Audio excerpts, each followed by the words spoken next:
Hello friends, चलो अब हम लोग बात करते हैं, नेक्स्ट पार्ट में आते हैं कोल एंड पेट्रोलियम के बारे में थोड़ा सा बात करेंगे डिटेल में। ये हमारा नॉन रिन्यूएबल रिसोर्सेस है। अब इसके बारे में हम लोग थोड़ा सा जानेंगे, ये कैसे बनता है, इससे हम क्या क्या प्रोडक्ट ऑब्टेन कर सकते हैं। तो बेसिकली इसमें कोल पे ज्यादा फोकस रहेगा, पेट्रोलियम के बारे में मैं अगले वीडियो में डिटेल में और बताऊंगा, थोड़ा सा आइडिया दे दूंगा। तो बेसिकली फॉसिल फ्यूल्स हमें पता है कि कैसे ऑब्टेन होते हैं, कि जब डेड प्लांट्स एंड एनिमल्स जब वो बरीड हो जाते हैं अर्थ के अंदर, तो due to high pressure and temperature and by bacterial decomposition which is anaerobic, they convert into a fossil and this is known as a fossil fuel. तो fossil fuel की डेफिनेशन तो आपको पता ही होगी, मैंने लास्ट टाइम भी discuss करी थी कि when dead organism buried under the ground are subjected to the influence of high pressure and temperature, they turn into a fossil fuel. इसके एग्जाम्पल थे कोल, पेट्रोलियम, नेचुरल गैस, ये सारे इसके एग्जाम्पल थे। तो यहाँ पर ये है दिए हुए हैं coal, natural gas and petroleum. अब बात करते हैं कोल क्या है। Coal is also a non renewable और we can say a fossil fuel. So it is also obtained by decomposition of dead remains of plants when they got buried in the land owing to high temperature pressure present there. कोल भी एक fossil fuel है, ये भी वैसे ही obtain होता है जैसे fossil fuel obtain होते हैं by decomposition of dead remains which are buried under the earth, जो कि अर्थ के क्रस्ट के अंदर हैं, एंड उनके ऊपर बहुत ज्यादा हाई टेम्परेचर, हाई प्रेशर और एब्सेंस ऑफ ऑक्सीजन की प्रेजेंस में उनका डिकम्पोजिशन हो रहा है। डिकम्पोजिशन कौन कैरी कर रहा है? एनारोबिक बैक्टीरिया, और जिससे वो फाइनली कोल में कन्वर्ट हो जा रहे हैं। तो यहाँ फिगर में आप थोड़ा सा देख सकते हैं कि जैसे पहले ये प्लांट्स थे, finally due to devastation they get converted, या नीचे जाके ये दब गए, और कुछ after many years, millions of years, finally they converted into themselves into a coal under high temperature and high pressure. इतनी बात समझ में आ रही होगी। लास्ट टाइम भी थोड़ा सा फॉसिल के में हमने डिस्कस किया था, सेम है फॉर्मेशन। तो बेसिकली कैरेक्टरिस्टिक क्या है, आपने कोल देखा होगा, it is basically black in nature, बिल्कुल पत्थर की तरह होता है। So it is as hard as stone, it is a type of sedimentary rock. It releases, जब इसे बर्न करते हैं तो हमें हीट, लाइट जनरेट होती है और काफी सारा स्मोक प्रोड्यूस होता है। तो it releases heat, polluting smoke on burning. It contains carbon, hydrogen, oxygen, nitrogen and sulfur varying in amount, different amount में, क्योंकि इसका पोरस नेचर भी होता है, तो ये सारी गैसेस में ट्रैप भी हो जाती हैं। तो इतनी बात समझ में आ रही होगी आपको। तो बेसिकली अब कोल से ये चीज ज्यादा जरूरी है कि कोल से हमें क्या क्या प्रोडक्ट ऑब्टेन होते हैं। क्योंकि कोल की क्या डिसएडवांटेज क्या है कि वो एनर्जी तो दे रहा है, उसकी कैलोरिफिक वैल्यू भी ठीक ठाक है, लेकिन उससे क्या है कि हमें काफी सारी अनवांटेड चीजें मिल रही है। जैसे एयर पोल्यूशन बहुत ज्यादा हो रहा है, बहुत स्मोक क्रिएट कर रहा है, उस चीज को रिड्यूस कैसे किया जाए, उसके हमने कोल को थोड़ा रिफॉर्म किया। क्या करते हैं हम लोग कोल को, हम लोग एक प्रोसेस नाम है डिस्ट्रक्टिव डिस्टिलेशन, समझ लेते हैं यहां पर। डिस्ट्रक्टिव डिस्टिलेशन, इसमें क्या करते हैं हम लोग, कोल को स्ट्रांगली हीट करते हैं, बहुत हाई टेम्परेचर पे गर्म करते हैं, इन एब्सेंस ऑफ एयर, या कह सकते हैं ऑक्सीजन। एब्सेंस ऑफ ऑक्सीजन में हम कोल को गर्म करते हैं। तो यहां सीरीज ऑफ कुछ प्रोडक्ट मिलते हैं। पहले हमें मिलता है कोल गैस, जो गैसेस होती हैं वो रिलीज होती हैं। तो कोल गैस बेसिकली मिक्सचर होता है मीथेन, हाइड्रोजन और कार्बन मोनोऑक्साइड का। किसका? मीथेन, जिसे CH4 से रिप्रेजेंट करते हैं, कार्बन मोनोऑक्साइड को CO से करते हैं, हाइड्रोजन को H से करते हैं। देन ये प्रोसेस कंटिन्यू होता रहता है, तो कुछ समय बाद हमें एक थिक लिक्विड मिलता है जिसे हम लोग बोलते हैं कोल टार, जिसकी अनप्लीजेंट स्मेल होती है और बहुत बदबू करता है। और बेसिकली मिक्सचर होता है करीब 200 कंपाउंड्स का। आगे और डिटेल में बात करेंगे। देन फाइनली हमें कोक मिलता है, जो सॉलिड रेसिड्यू होता है, और ये जो अब इसे जलाते हैं ना कोक को, तब हमें इतनी स्मोक नहीं आती है। तो इसका यही एडवांटेज है, इससे हमें वैरायटी ऑफ प्रोडक्ट मिलते हैं। 3 वैसे मिलनी है यहाँ पर, coal gas, coal tar and coke. तो इनके बारे में हम प्रॉपर्टीज में देखेंगे कि कैसे इनका यूज है, कहां कहां यूज है।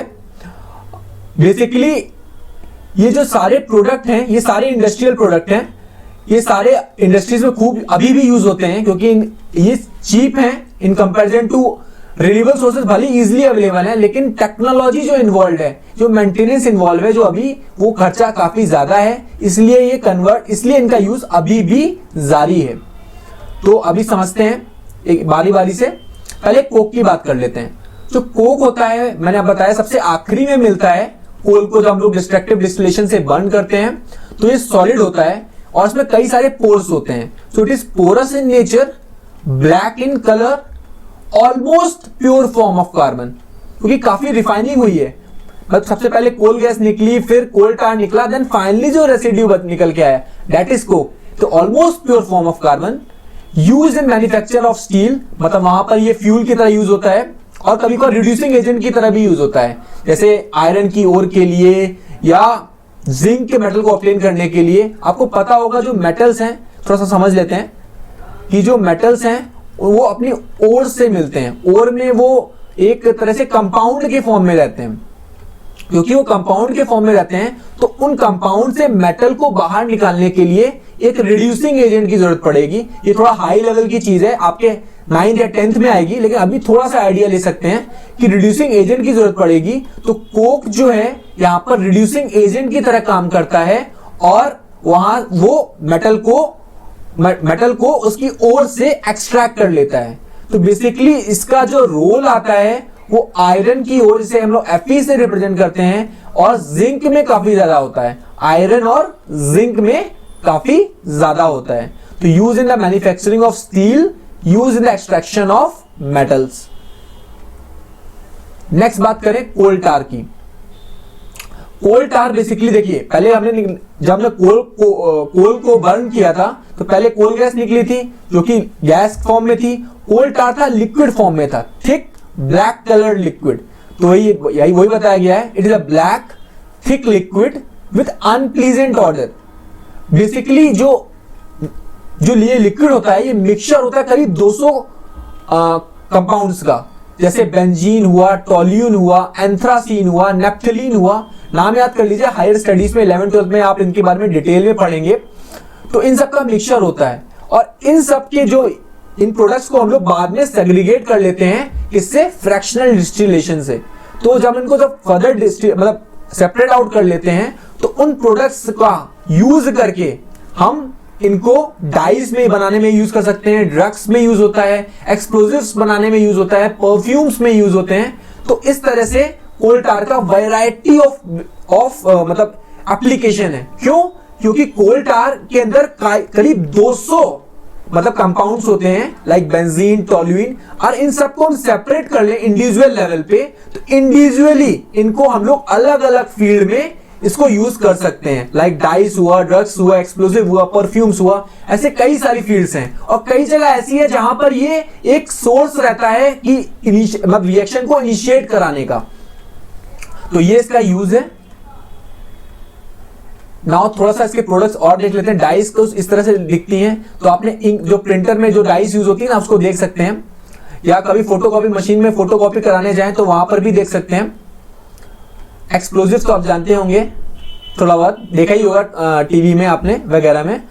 आपने देखा होगा कि जब रोड बनती है ना, तो उसमें डामर गिराते हैं वो लोग, तो वो भी कोल टार ही होता है ये।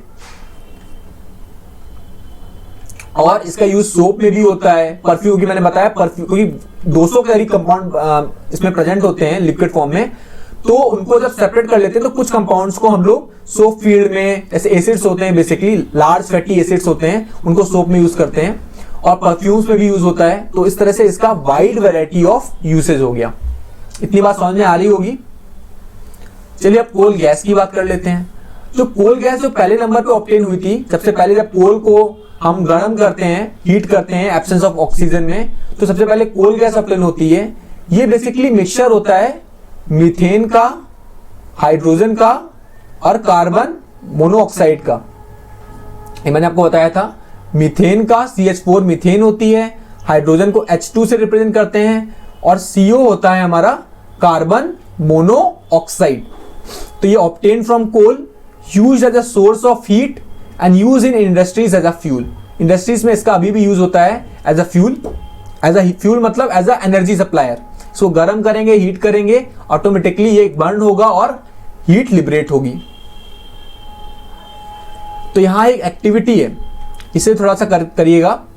कोल was formed over a long period of time under the high pressure and temperature condition by the decomposition of dead vegetation. ठीक है, this process of conversion of dead vegetation to coal is known as, इसको बोलते हैं carbonisation. इसे याद कर लीजिए कि जो कन्वर्जन फॉसिल फ्यूल का, या कह सकते हैं जो डेड ऑर्गेनिज्म है, जो बरीड हैं मिलियंस ऑफ ईयर्स से, उनका कोल में कन्वर्जन को हम लोग बोलते हैं कार्बोनाइजेशन। इस प्रोसेस को बोलते हैं कार्बोनाइजेशन। तो carbonization is a process in which dead organism which are buried millions of years before are converted into a coal and this process is known as carbonisation.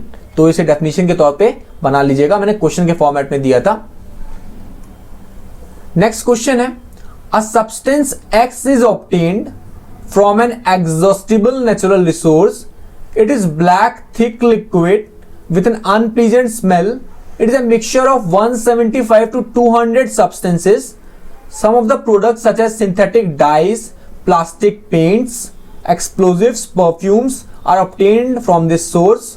The substance X is, तो देखो property से समझ में आ जाएगा। Exhaustible है, ठीक है, black thick liquid है, अनप्लीजेंट स्मेल है, 175 से 200 सब्सटेंसेस प्रेजेंट हैं। तो ये क्या हो सकता है, हमारा कोल टार होगा। अभी हमने पढ़ के आए हैं। अब बात करते हैं पेट्रोलियम की। पेट्रोलियम भी जैसे कोल ऑब्टेन हुआ था वैसे पेट्रोलियम भी ऑब्टेन हुआ था। पेट्रोलियम भी मतलब मिलियंस ऑफ ईयर्स बिफोर कुछ प्लांट्स एंड एनिमल्स मतलब जो बरीड हो गए थे and they finally under high temperature, high pressure and by decomposition in the absence of air they get converted into a petroleum and natural gas. ज्यादातर ऐसा होता है, देखा गया है, पाया गया है कि पेट्रोल के साथ नेचुरल गैस भी वहां दबी रहती है पत्थरों के बीच में। तो सब जब ड्रिलिंग करते हैं ना, तो ड्रिलिंग में सबसे पहले नेचुरल गैस बाहर आती है, देन पेट्रोल बाहर आता है, उसके नीचे पानी होता है, देन पानी बाहर आता है। कुछ इस तरह का प्रोसेस रहता है। तो पेट्रोल की खासियत क्या होती है कि जब निकालते हैं ना क्रूड ऑयल, मतलब जो पेट्रोलियम को बाहर निकालते हैं ड्रिलिंग से बाहर निकालते हैं, तो एक क्रूड फॉर्म में होता है, इसे बोलते हैं क्रूड ऑयल। ये जो क्रूड ऑयल होता है जो निकालते हैं, पंप करते हैं हम लोग, वो उसका कलर होता है डार्क एंड ऑयली लिक्विड। बहुत डार्क होता है, घना होता है और स्मेल बहुत बदबू आती है। इट इज अनप्लीजेंट ऑर्डर, जलनशील होता है, इनफ्लेमेबल, लिक्विड फॉसिल फ्यूल, इसे हम लोग क्रूड ऑयल बोलते हैं। बेसिकली मिक्सचर होता है बहुत सारे हाइड्रोकार्बन्स का, और वो सारे हाइड्रोकार्बन्स को हम लोग रिफाइनिंग के थ्रू, रिफाइनिंग एक प्रोसेस है जिससे में आता है फ्रैक्शनल डिस्टिलेशन, मतलब हीटिंग के थ्रू हम लोग अलग अलग इसमें जितने भी प्रोडक्ट्स हैं, क्योंकि जो जितने भी प्रोडक्ट्स होते हैं ना इसमें बेसिकली इन शॉर्ट समझते हैं। जो क्रूड ऑयल है बेसिकली, थोड़ा डिटेल में बात कर लेते हैं यहीं पर ही। जो क्रूड ऑयल है वो मिक्सचर है हाइड्रोकार्बन्स का, मिक्सचर्स ऑफ हाइड्रोकार्बन, HC से मैं रिप्रेजेंट कर रहा हूं, जो कि अपने सॉलिड, लिक्विड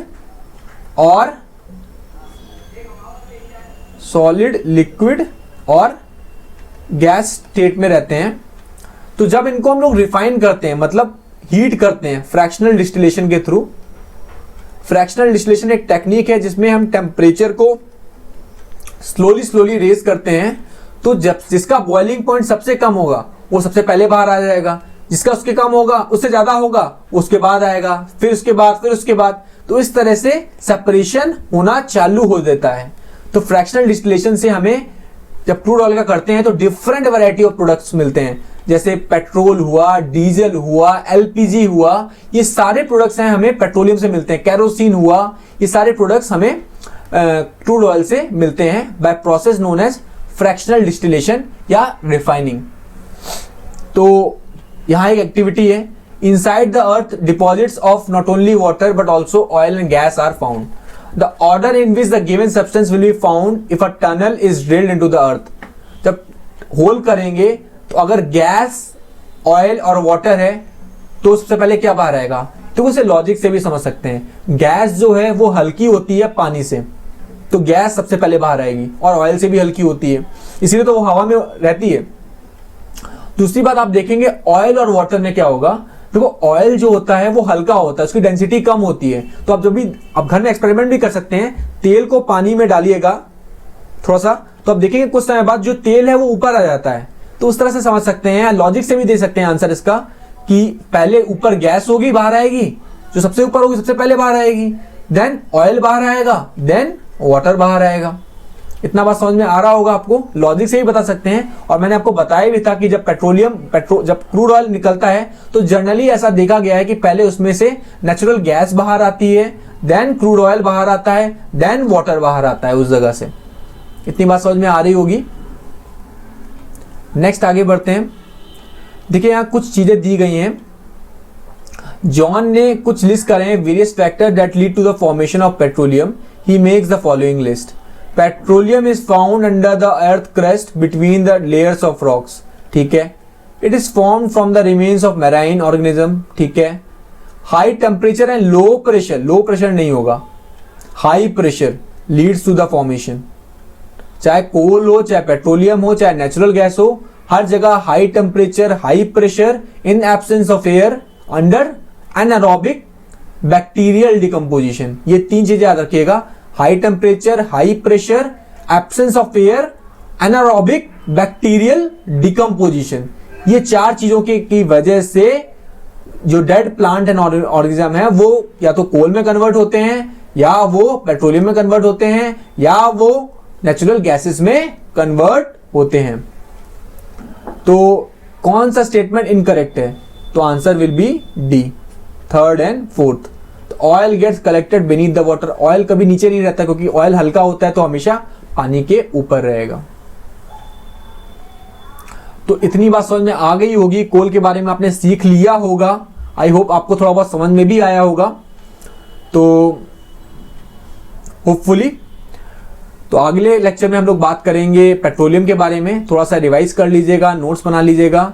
बहुत सरल टॉपिक है, कुछ भी ज़्यादा याद नहीं करना है, चीज़ें रिपीट होती रहेंगी कि कैसे कैसे पेट्रोल बनता है, कैसे हमारा कोल बनता है, कैसे नेचुरल गैस बनता है, सारी चीज़ें रिपीट होती रहेंगी। बस थोड़ा सा प्रोडक्ट्स याद रखिएगा कि कोल से कौन कौन से प्रोडक्ट बनते हैं, उनका क्या यूसेज है, उनकी क्या प्रॉपर्टीज़ हैं, उसी तरह पेट्रोलियम से क्या क्या प्रोडक्ट्स बनने वाले हैं, वो सारी बातें हम लोग अभी लेक्चर में करने वाले हैं। बहुत सिंपल है, बहुत आसान है, तो जल्दी से एक ही बार में वाइप अप कर सकते हैं, 15-20 मिनट में पूरा रिवाइज कर सकते हैं अगर प्रॉपरली नोट्स बना लें तो। Thank you very much.